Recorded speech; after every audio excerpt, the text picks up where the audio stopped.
हरियाणा का तो वो जिक्र केवल इसलिए किया था मैंने कि देखो, विरोधी हौसले में वो तो ठीक है, पर आपके सहयोगियों का भी हौसला बुलंद हो गया, इस पर आप कुछ कहेंगे?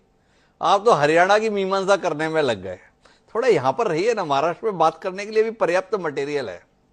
आपने कितनी खूबसूरत बात कही कि भाजपा उधार के सिंदूर पर सुहागिन बनी हुई है।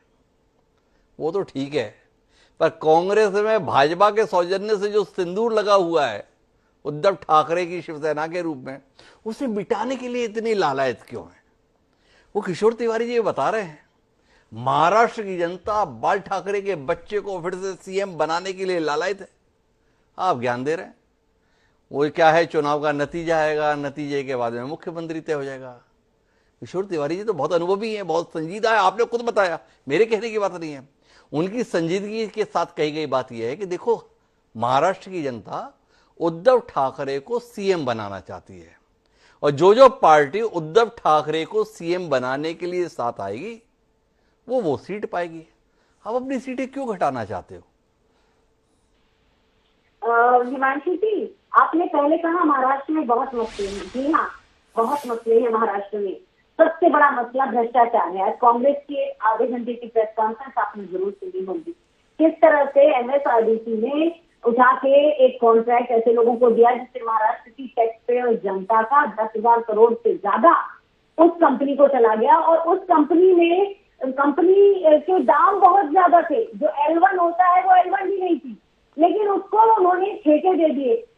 काम था सड़क बनाने का, पुणे जो रिंग रोड है उसका काम था, लेकिन उन्होंने क्या करा, उसमें सुरंग डाल के सुरंग बनाने वाली कंपनी का नाम कर दिया। तो इस तरह से महाराष्ट्र के लोगों का जो पैसा है, टैक्स पेयर का पैसा है, उस तरह से भ्रष्टाचार हुआ है वहां।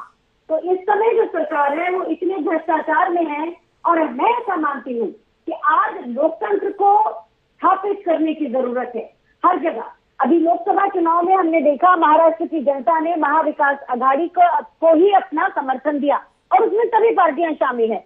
मैं ऐसा कहती हूँ कि हो सकता है भविष्य के गर्त में वो भी, भविष्य में ये भी रखा हो कि हो सकता है कि उद्धव ठाकरे जी ही मुख्यमंत्री बने, हो सकता है कोई और बने, क्योंकि लोकतंत्र में विधायक दल जिसे चुनते हैं मुख्यमंत्री वो बनता है। और इस पर भारतीय जनता पार्टी कभी कायम नहीं रहती, वो मनोनीत करती है। लेकिन हम हमेशा इसी तरह से विधायक दल का नेता चुनते आए हैं।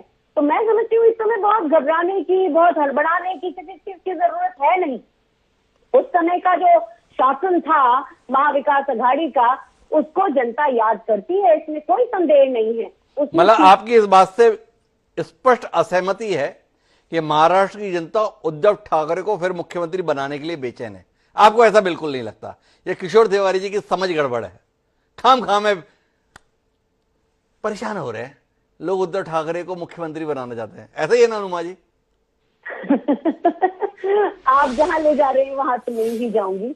ये मैं अच्छी तरह जानती हूँ कि महाराष्ट्र की जनता ने भारतीय जनता पार्टी से चिढ़कर वोट दिया, और जो सरकार बनी थी उसको जनता पसंद करती थी।